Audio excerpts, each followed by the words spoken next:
तो यह ध्यान केवल मनुष्य शरीर से ही हो सकता है। परमात्मा ने 84 लाख योनियों में कोई भी ऐसा प्राणी नहीं बनाया, कोई भी ऐसा शरीर नहीं है जिस शरीर से ध्यान हो सके। जैसे बंदर है, देखने में तो लगता है कि उसको भी 2 पैर है, 2 हाथ, गर्दन मस्तक सब है, लेकिन उस बंदर से ध्यान नहीं होगा। और सब काम होगा। तो मोबाइल में दिखा रहा था बंदर के बारे में। एक बंदर ऐसा न सिखाया पढ़ाया बंदर, उसको झोला में पैसा दे देता था और बाजार चले जाता था, है ना। सब्जी वाले से सब्जी फल ले करके, है ना, वो पैसा सब्जी वाले जो है फल पैसा ले करके जितना दाम होता था उसको लौटाता था और झोला टांग करके घर चले आता। उन्होंने बहुत सिखाया होगा बंदर को, लेकिन सब बंदर ऐसा नहीं कर सकता है। मैं तो पिछले साल जब वृंदावन में था, है ना, स्वामी अनिलानंद जी के, तो कपड़े सूखने के लिए दिए थे, नए कुर्ता ने बंदर तो फाड़ ही दिया। इस बार जो है, इस वर्ष जो है बनारस में जब रुके हुए थे, इस बार धोती फाड़ दिया बंदर। और वो कैसा बंदर है कि सीखा हुआ कि बाजार से ने सामान फल सब्जी झोला में ले करके टांग करके लाया घर। तो कितना ट्रेनिंग दिया होगा उसको, एक दिन में हो गया होगा ट्रेंड। ये जो बंदर नाचता है इधर उधर तमाशा दिखाता है, तो उसको एक दिन में ट्रेंड किया होगा मदारी। पहले तो बंदर को पकड़ता है जुक्ति से, है ना। बंदर को पकड़ने के लिए जो है एक छोटा मुंह वाला सुराही होता है ना, उसको जमीन में गाड़ देते हैं और मिठाई का टुकड़ा इधर उधर छीट देते और कुछ लड्डू जो है अंदर में दे देते। तो बंदर देखता है ना और जा कर के खाता है, बड़ा मीठा लगता है। बाहर वाला चुन चुन के खा लिया, तो अंदर देखता है, अंदर में देखता है बड़ा बड़ा लड्डू है। तो खूब लोभ से जो है मिठाई को जाके पकड़ता है। अब मुट्ठी हो गई, है ना, मिठाई से फैल गई। अब तो उसका हाथ ही नहीं निकलता है। अब बंदर सोचता है कि हमको कोई पकड़ लिया है, लेकिन उसको कोई पकड़ा। मिठाई छोड़ दे तो आराम से भाग जाएगा, लेकिन वो छोड़ता नहीं है लोभ से, और उनको लगता है कि हमको किसी ने पकड़ लिया। अब कितना भी उछल कूद करे, अब तो कुछ उपाय नहीं है। आराम से वहाँ पर आता है कलंदर, मदारी आता है, पकड़ लेता है। अब पकड़ करके क्या करता है, पहले कई दिनों तक उसको भूखे छोड़ता है। 12-15 दिन तक कुछ खाना पीना नहीं। अब शरीर कमजोर, है ना, अब मरणासन हो जाता है, तब थोड़ा सा खिलाता है और छड़ी से पीटता है। थोड़ा खिलाता है, छड़ी से पीटता है, और पीटते पीटते पीटते जो है उसको छड़ी के इशारे पर नाच दिखाता है।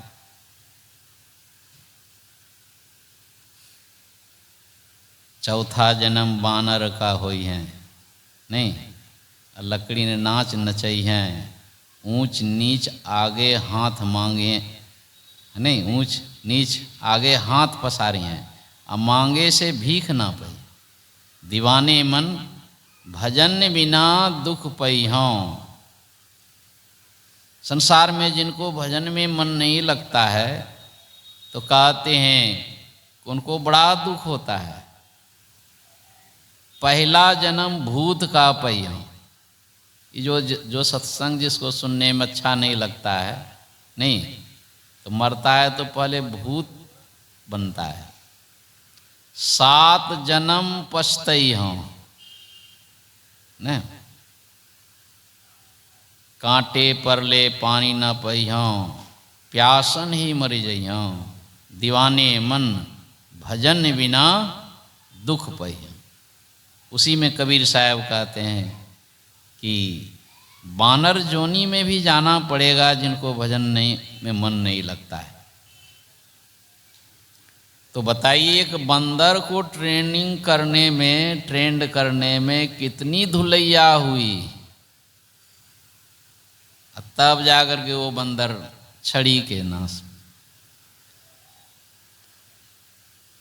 इशारे पर नाचता है। लेकिन कितना भी कोई ट्रेंड कर दे बंदर को, बैठ करके सत्संग में चुपचाप नहीं बैठ सकता है। कि 1 घंटा जैसे आप लोग बैठे हुए हैं स्थिर से, और कोई कितना भी ट्रेनिंग दे दे बंदरवा को कि भाई सत्संग में बैठो, गर्दन मस्तक सीधा करके एक आसन लगा करके बैठो, बैठ जाएगा बंदरवा। ये परमात्मा ने केवल मनुष्य शरीर को ही बनाया है। ये घंटों एक आसन से शरीर गर्दन मस्तक सीधा करके बैठ सकता है, दूसरे नहीं। बड़े भाग्य मानुष तन पावा, सुर दुर्लभ सब ग्रंथ गावा। ऐसी ध्यान में सफलता प्राप्त करने के लिए देवी देवता भी मनुष्य शरीर में आने के लिए तरसते हैं। ये नहीं कि हम देवी देवता सोचता है कि हम बड़का डॉक्टर बन जाएंगे, बड़का इंजीनियर बन जाएंगे, अरबपति बन जाएंगे, खरबपति बन जाएंगे। नहीं, ये सब देवी देवता सोच करके मनुष्य शरीर में नहीं आना चाहता है। मनुष्य शरीर में इसलिए आना चाहता है कि देवताओं के पास जो पुण्य है उतने काल तक जो है वे स्वर्ग में रहेंगे। पुण्य छीन सोई देव, स्वर्ग से नरक में आवे। सब देवता जो है स्वर्ग से फिर नीचे नरक में आते। क्यों? इसी संसार में जो पाप कर्म होता है या पुण्य कर्म होता है, उसी के बदले में स्वर्ग मिलता है और नरक भी मिलता है। देवी देवता कोई दूसरे थोड़ो हैं। यही मनुष्य शरीर में कर्म करके जो कोई स्वर्ग जाते हैं, बढ़िया कर्म है तो स्वर्ग गए, और बढ़िया खराब सबसे होता है तो कभी स्वर्ग में जाते हैं फिर वहाँ से नरक में जाते हैं। तो देवी देवता मनुष्य शरीर में इसलिए आना चाहते हैं कि अब नरक में जाना एकदम बंद, पापे नाश कर देंगे। जरा सा भी पाप है, युधिष्ठिर महाराज को जरा सा पाप, जीवन में एक पाप, नरक गए कि नहीं? स्वर्ग भी गए। स्वर्ग खाली पुण्य किए थे तो स्वर्ग बहुत लंबे काल तक स्वर्ग हुआ, लेकिन वो जो थोड़ा सा पाप हुआ उससे वो बच नहीं सके। तो ये जो संसार में कर्म कर रहे हैं, पाप और पुण्य दोनों, इसका मतलब है हर एक को नरक भी जाना पड़े।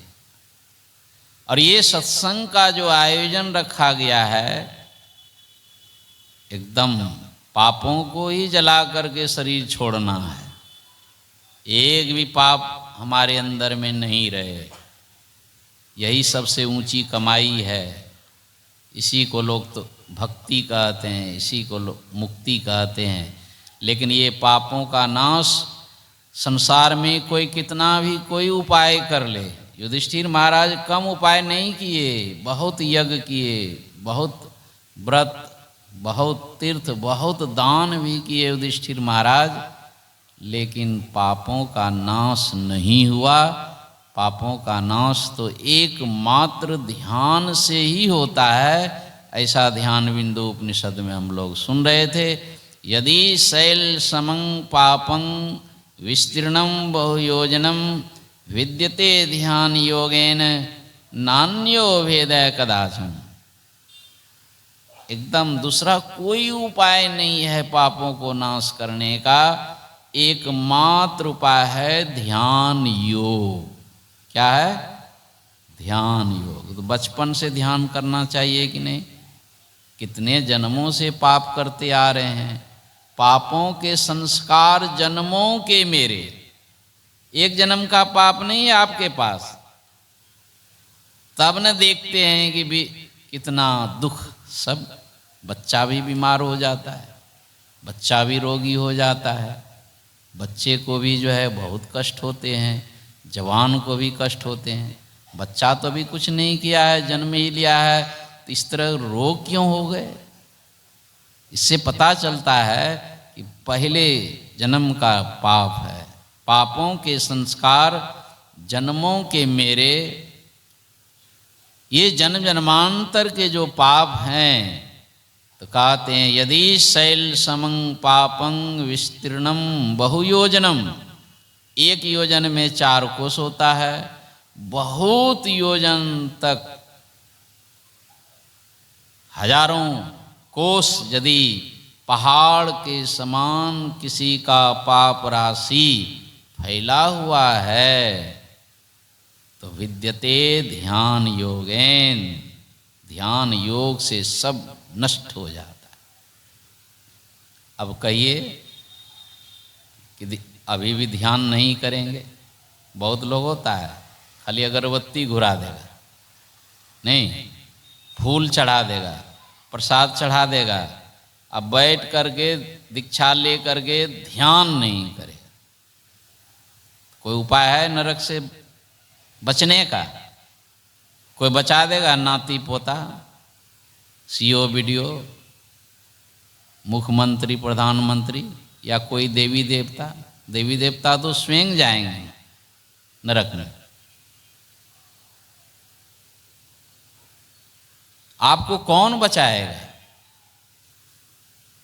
विद्यते ध्यान योगेन नान्यो भेदः कदाचन। दूसरा कोई उपाय नहीं है। बड़े बड़े पापी भी जो है, देख लीजिए रत्नाकर डाकू को जीवन भर पाप ही पाप किया था। नारद बाबा की कृपा हो गई, मतलब संत मिल गए, सत्संग सुनने के लिए मिल गया, और नारद बाबा से दीक्षा ले लिए, और दीक्षा ले करके बैठ गए। क्या करने के लिए? ध्यान करने। और पापी आदमी जब सुधरता है ना, तो सबसे ज़्यादा वही सुधर जाता है। क्यों? देखता है कि मैंने जीवन में बहुत पाप किया है। तो वही रत्नाकर जो इतना बड़ा भयंकर पाप जीवन भर किया था, वो तो एकदम समझ गया कि अब कैसे मेरा उद्धार होगा। तो नारद जी ने बता दिया केवल ध्यान करने से ही उद्धार होगा। तो ध्यान में जो बैठा तो बैठे ही रह गए। कहते हैं शरीर में दिमक लग गया, क्योंकि आकाश पताल सूझ रहा था कि मेरा इतना पाप है। बैठा तो बैठे रह गए, शरीर में दिमक लग गया। हमने तो जियो 4 दिन में हिलता डुलता तो दिमक नहीं लगता। समझ रहे हैं? दिमक समझ रहे हैं कि नहीं? उसी को संस्कृत में वाल्मीकि कहते, इसलिए उसका नाम वाल्मीकि हो गया, महर्षि वाल्मीकि। पापी आदमी नरक नहीं गया, युधिष्ठिर महाराज नरक चले गए। उल्टा नाम जपत जग जाना, वाल्मीकि भय ब्रह्मस्य माना। जिस शरीर से उन्होंने पाप कर्म किया था, उसी शरीर से उन्होंने ध्यान किया और ब्रह्म को प्राप्त करके, ब्रह्म से बढ़ करके कुछ नहीं है। इसलिए यह सत्संग का आयोजन रखा जाता है कि लोग अबधू भूले को जो घर लावे, सो जन हमको भावे। अरे जो लाखों उपाय संसार में कर रहे हैं उद्धार के लिए, कल्याण के लिए, सुख शांति के लिए, भूले हुए हैं। ऐ संत मत का ज्ञान है, कहते हैं कि उसको रास्ता बताता है। क्यों भटकता फिर रहा ए तलाशे यार में, रास्ता सरग में है दिलवर पे जाने के लिए। रास्ता कहाँ है और ढूंढ रहे हैं कहाँ। लेकिन एक दिन के सत्संग में लोग समझता नहीं है। देखिए ना, बहुत लोग अभी सत्संग में आइए रहे, थोड़ा दिन में सत्संग खत्म हो, समझ में बात नहीं आती। बहुत लगन चाहिए, बहुत प्रेम चाहिए। गुरु मंत्र जप, गुरु ध्यान कर, गुरु सेव कर, अति प्रीति कर, गुरु की आज्ञा मान प्यारे, कर सदा गुरु की कही। नहीं, हम अपने गुरु महाराज कहते हैं सवेरे आओ सत्संग में, लिखा हुआ है 6 बजे से सत्संग प्रारंभ हो। नहीं, इसमें लिख दिए 10 बजे समापन। इस तरह नहीं कार्ड छपता है। प्रारंभ कब से कब होता है उसको लिख दीजिए, समापन नहीं। नहीं, उसमें ज़्यादा भी होता है। कल जो है कम में हो गया, 6 बजे था अपराह्नकालीन समापन, तो हम लोग पहले ही समाप्त कर दिया। इसलिए प्रारंभ में लिख दीजिए कि इतने बजे से प्रारंभ हो। तो रास्ता सहरग में है। छोटे छोटे बच्चे भी पूर्व जन्म से जो संस्कारी होते हैं ना, पाद पकड़ लेते। नई संस्कारी हैं तो बूढ़े भी हो गए तो कोई मतलब नहीं। इस कान से सुना और दूसरे कान से निकाल। तुलसी पुरविला पाप से हरी चर्चा नाश हुआ है। ये हरी चर्चा में उसको रस ही नहीं मिलता है। खैनी में रस मिलता है, नहीं सिगरेट पीने में रस मिलता है, मांस मछली खाने में रस मिलता है। हरी चर्चा जिससे कि जीव का उद्धार होगा, परम कल्याण होगा, सुख शांति की प्राप्ति होगी, अनंत काल के लिए दुखों से छूट जाएंगे, उसमें रस ही नहीं मिलता है।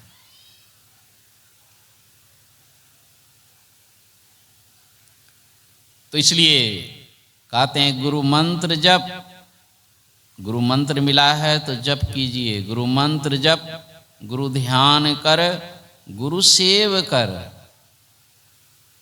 अति प्रीति कर। बहुत प्रेम, हनुमान जी बहुत प्रेमी थे, नहीं? और अभी भी हनुमान जी शरीरे में है। किस लिए शरीर में है? तो सत्संग में हनुमान जी आते हैं, सत्संग के लिए शरीर को रखे हुए, है ना। शिव जी सत्संग सुनने के लिए जाते थे, अति प्रीति, पता ही होगा। त्रेता युग में अगस्त ऋषि के पास सत्संग सुनने के लिए जाते थे। और कागभूषुंडी जी के सत्संग सुनने के लिए रूप बदल करके आते थे। हनुमान जी भी रूप बदल करके सत्संग में आते, कभी बूढ़े का रूप तो कभी कोढ़ी का रूप, कभी जवान, जब जैसा हो उनको, वो तो अष्ट सिद्धि प्राप्त थे, जब जैसा चाहेंगे रूप बदल करके आए। अति प्रीति कर, उसको बहुत प्रेम है सत्संग से। गुरु की आज्ञा मान प्यारे, कर सदा गुरु की कही। कहते हैं कि गुरु की आज्ञा को गुरु महाराज कहते हैं प्यारे, कितना प्रेम से कहते हैं, जिस तरह बाल बच्चे को लोग प्रेम से कहते हैं, है ना। गुरु की आज्ञा मान प्यारे, कर सदा गुरु की कही। ये मन की कही नहीं करना, मनमुखी नहीं। मन का कहा ना कीजिए, मन है पक्का चोर, बीच दरिया में ले जाए के और देगा तुमको छोड़। ये देखने हैं संसार में किस तरह लोग भटक रहे हैं, खाली गुरु की बात को छोड़ करके। गुरु आज्ञा उल्लंघन करी, जो सेवक कहीं जाए, जहाँ जहाँ जाए तहाँ काल है, कहे कबीर समझाए। गुरु के पास क्यों आए हैं? इसलिए काल के मुख से निकल जाएं, इसलिए आए हैं। ये नहीं कि हम और दुनिया की चीज़ को प्राप्त करने के लिए गुरु के शरण में आए हैं, तब तो ठगे जाएंगे, कुछ नहीं मिलेगा। काल यही मिलेगा आपको, काल के मुंह में जाना पड़ेगा। माग भूखा बाग काल के, मुख पड़ो है बावरे, होश कर चेतो सवेरे, बचो ध्यान के दावरे। माघ महीना नहीं, किस तरह की ठंडी। गुरु महाराज उदाहरण देते हैं 12 मासा में कि माघ महीने में किस तरह बाघ भूखा रहता है, उसको भोजन नहीं मिलता है माघ महीने में। कहेंगे क्यों? इसलिए कि उसको कोई शिकार मिलता ही नहीं है, कोई जानवर सामने आते नहीं हैं, क्योंकि सभी जानवर अब ठंडी से बचने के लिए अपने अपने मांद में छिपे रहते हैं। कोई निकलेगा तब न खाएगा। और बाघ का जो है ये प्रण है कि अपने से मारेंगे, जिंदा एकदम ताज़ा खाते हैं। मरा हुआ गीदड़ नहीं न है, एक दिन मार दिए तो एक सप्ताह बैठ करके खाएंगे, नहीं, रोज ताज़ा भोजन चाहिए, रोज अपने से शिकार करेंगे, खाएंगे। तो उस तरह कई दिनों तक जो है बाघ को माघ महीने में कुछ खाने के लिए मिलता नहीं। तो देखिए गुरु महाराज कैसा उदाहरण निकाल करके दिए हैं कि लोग चेत जाए। माघ भूखा बाघ काल के, मुख पड़ो है बावरे। बावरे कहते भटके हुए जीव, माया मोह में भूले हुए जीव। तुमको पता है जिस तरह माघ महीने में भूखा बाघ है ना, कोई उसके मुंह में आ जाए क्या हाल होगा। ये माया मोह में भूले हुए जो जितने भी प्राणी हैं, गुरु महाराज कहते हैं सब जो है काल रूपी बाघ के मुख में पड़े हुए हो, एक बित्ता दूर नहीं हो। बचेंगे कैसे? थोड़ा दूर रहते तो भागी हो जाते, एकदम काल के मुंह में बैठे हुए हैं। अब दबाने भर की देर। माघ भूखा बाघ काल के, मुख पड़ो है बावरे, होश कर चेतो सवेरे। सवेरे चेतो, जल्दी चेतो। काल करो सो आज कर, आज करो सो अब, पल में प्रलय होएगा, बहुरी करोगे कब। अरे मुंह दबाने में कितना देर लगेगा बाघ को? पल में प्रलय होएगा, बहुरी करोगे कैसे भागें। काल मुख से निवकी भागो, ध्यान के बल भाई रे। ऐसो अवसर खोइहों तो रोइहों पछताए रे। कहीं मनुष्य शरीर छूट गया बिना ध्यान किए, अब बंदर के शरीर में चले गए, कुत्ते के शरीर में चले गए, 84 लाख जोनी में, तो अब रोते रहिए कब तक। फिर कब मनुष्य शरीर मिलेगा, फिर कब संत मिलेंगे, सदगुरु मिलेंगे, कब देख रहे हैं संसार में। छपरे में देख लीजिए कितना आदमी को सत्संग मिल रहा है, कितना आदमी को गुरु मिला है। बिन गुरु भवनिधि तरय ना कोई, जाओ विरंची शंकर समोई। बिना गुरु का इस संसार सागर से उद्धार लाखों करोड़ों जन्मों में नहीं हो। एक जन्म की बात तो राम ने भी गुरु किया, राम जी को गुरु करने की क्या जरूरत है। यहाँ दुनिया के लोग सोचता है एकदम फिर ये हैं, ठीक है, काहे के लिए बंधन में पड़ेंगे, मांस मछली छोड़ना पड़ेगा, खैनी छोड़ना पड़ेगा। नहीं, ऐसे ठीक है, समय काट करके मर जाना है। अरे इसी तरह समय काट करके आयु समाप्त करके लोग, जानवर भी मरता है, आप भी मरते हैं, जानवर और आप में कोई अंतर नहीं है। राम और कृष्ण से को बड़े, तीनों तो गुरु किन। उन्होंने भी गुरु धारण किया। सभी देवी देवता को गुरु होते हैं। शिव जी ने भी गुरु धारण किया, और शिव जी ने क्या किया? यही ध्यान किया, जो एक ही उपाय है, विद्यते ध्यान योगेन नान्यो भेदय। शिव जी बैठ करके ध्यान कर रहे हैं और हम लोग भी सत्संग में वही बात सिखाते हैं जो शिव जी ने किया, सारे मनुष्य कर सकते हैं।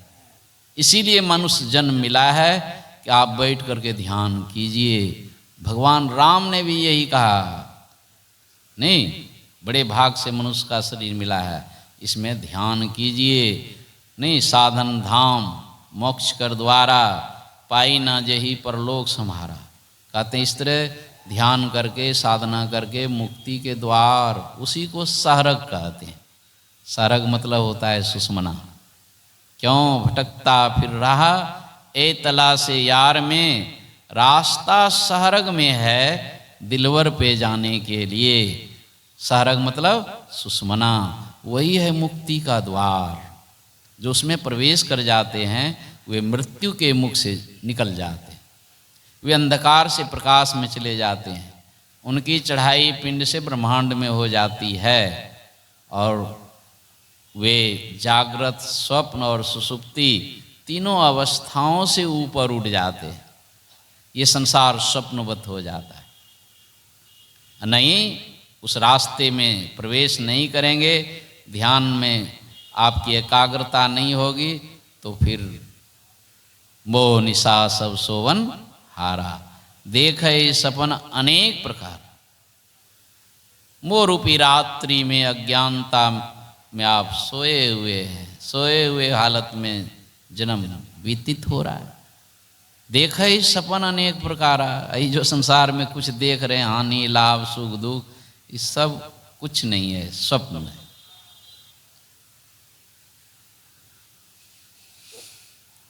माया मुख जागे सबे, सो सूता कर जान, दरिया जागे ब्रह्म दिशी। नहीं पूरब दिशी पश्चिम दिशी, दरिया जागे ब्रह्म दिशी, सो जागा प्रमाण। दसों दिशाओं में से कोई दिशा में आप हैं तो आप सोए हुए हैं, जगे हुए कोई न कोई दिशा में रहते हैं। पूर्व दिशा, पश्चिम दिशा, उत्तर दक्षिण, दसों दिशाओं में कहीं भी आपका मन है तो आप सोचिए कि हम अज्ञान अंधकार भ्रम माया में पड़े हुए हैं और माया मोह में रह करके तरह तरह के स्वप्न देख रहे हैं। दरिया जागे ब्रह्म दिशी, ब्रह्म दिशी, इसी को भगवान कृष्ण ने कहा समंकायो शिरो गिरवेन धार्येन नाचलं स्थिरम संप्रेक्ष्य नासिकाग्रं स्वं दिशाश्चान अवलोकयेन। ध्यान योग गीता में है, किस तरह ध्यान करना है ना।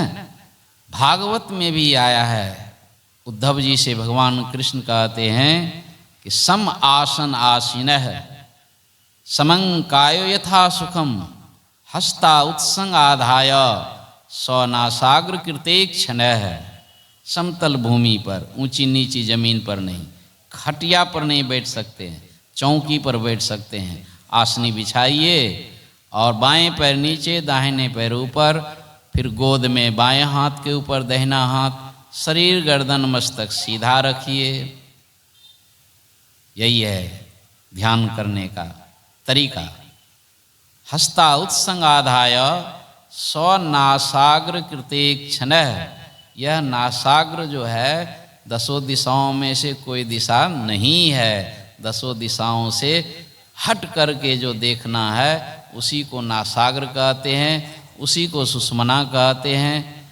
यही श्री सद्गुरु महाराज, बोलिए श्री सद्गुरु महाराज की जय। स्वागतम गुरुदेव शरणागतम गुरुदेव, स्वागतम गुरुदेव शरणागतम गुरुदेव। गुरुदेव तुम्हारी जय जय हो, गुरुदेव तुम्हारी जय जय हो। श्री सद्गुरु महाराज की जय। पूज्यपाद बाबा मंचासीन हो चुके हैं, आप लोग भी अपने अपने जगह पर पुनः बैठ जाएं। श्री सद्गुरु महाराज की जय। बाबा अपना प्रवचन पूरा करें। हेलो।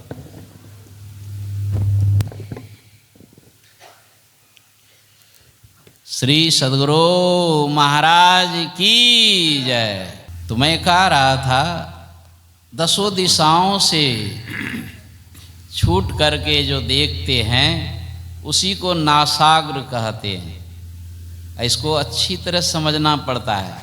यदि आपको समझदारी नहीं हुई है तो बार बार समझने का कोशिश कीजिए। ये इसी के लिए संत मत में दीक्षित हुए हैं। ये नहीं कि जब सीख लिए, मानस ध्यान सीख लिए, संत मत में दीक्षित हो गए। ये सब तो दूसरे मत में भी मिलता है, कहीं भी जाएंगे तो मिल जाएगा। संत मत में दीक्षित होने का मतलब है दृष्टि साधन की क्रिया को अच्छी तरह समझना। और जो ढीले ढाले हैं, नहीं, कल मैंने देखा दीक्षा लेकर के उठा, अब पट से खैनी भी लटा के खा लिया। गल्ला माला है ये, वो क्या समझेगा? हम बोले सत्संग में आइएगा, वो नहीं क्या सत्संग।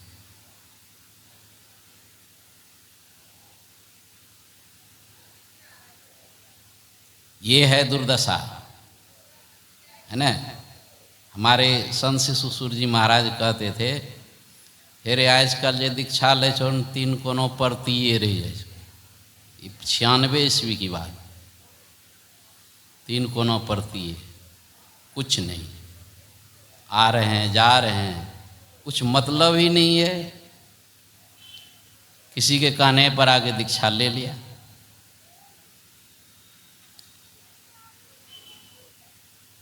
तो इसलिए गुरु महाराज कहते थे दीक्षा ले लिए हो। जो खैनी बीड़ी मांस मछली छोड़ करके दीक्षा लेते हैं तो उसका हो भाग्य है ना। वो भी यदि सत्संग नहीं करते हैं तो गुरु महाराज कहते हैं कि चलो दीक्षा ले लिए हो, अहो भाग्य है। यदि संत मत में दीक्षित नहीं होते तो करोड़ों जन्म भटकना पड़ता, करोड़ों जन्म भटकना पड़ता। अब दीक्षा ले लिए हैं और करोड़ जन्म नहीं लगेगा, लेकिन गुरु महाराज कहते हैं लाख जन्म जरूर लगेगा, है ना। क्योंकि कुछ समझा ही नहीं है। सुना समझा संत वाणी करो आपन हित जानी। वहाँ तो सुनवे नहीं किए हैं। दीक्षा लेके गया, आया नहीं सत्संग, समझेगा क्या और करेगा क्या? तो गुरु महाराज कहते हैं लाख जन्म जरूर लगेगा। यदि आप लोगों को पसंद है लाखों लाख जन्म भी हम भटकते रहें दीक्षा ले करके, तो कोई बात नहीं है, सत्संग में मत आइए और सत्संग में पीछे आइए और सत्संग सुनने वाले को भी डिस्टर्ब कीजिए। जो बढ़िया से सुन रहा है अब बीच में आकर के इधर उधर कर दिए। अरे भगवान बुद्ध एक व्यक्ति जरा सा हिल डोल किया तो प्रवचन बंद कर दिए, नहीं किए उस दिन। सब शांत स्थिर, एक व्यक्ति हिला डोला उस दिन प्रवचन उन्होंने नहीं किया। तो जाओ नहीं समझाओ सदगुरु पद गाओ। कहते एक बार में यदि आपको समझदारी नहीं हुई है तो बार बार इसको समझने का कोशिश कीजिए और त्रैकाल संध्या कीजिए, ब्रह्म मुहूर्त में जगिए और बैठ के ध्यान कीजिए 3 बजे भोर में, यदि समझना चाहते हैं तब। तीनों समय अभ्यास कीजिए और बीच बीच में जरूर महापुरुषों के पास, ध्यान ज्ञान रखने वाले महापुरुषों के पास जाके संपर्क बनाइए, अपने शंका का समाधान कीजिए। इस तरह दीर्घकाल तक यदि आप अभ्यास करते हैं तो आपकी दृष्टि धीरे धीरे धीरे टिकेगी। और जैसे दृष्टि टिकेगी वैसे आप संतमत की बात को समझ जाएंगे।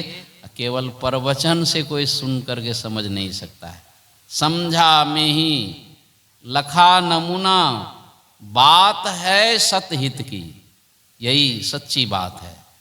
जो अपना सच्चा कल्याण चाहते हैं एकदम माया मोह के फेर में मत रहिए। कहे कबीर पुकारी के यहाँ ना कोई अपना रे, यह जियारा चली जाएगी जैसे रैन की सपना रे। बोलिए श्री सद्गुरु महाराज की जय। आप YouTube के माध्यम से MMB ऑफिशियल चैनल पर जाएं और उसे सब्सक्राइब करके इस सारे सत्संग को घर बैठे भी देखें और उसको सुने। श्री सद्गुरु महाराज की जय।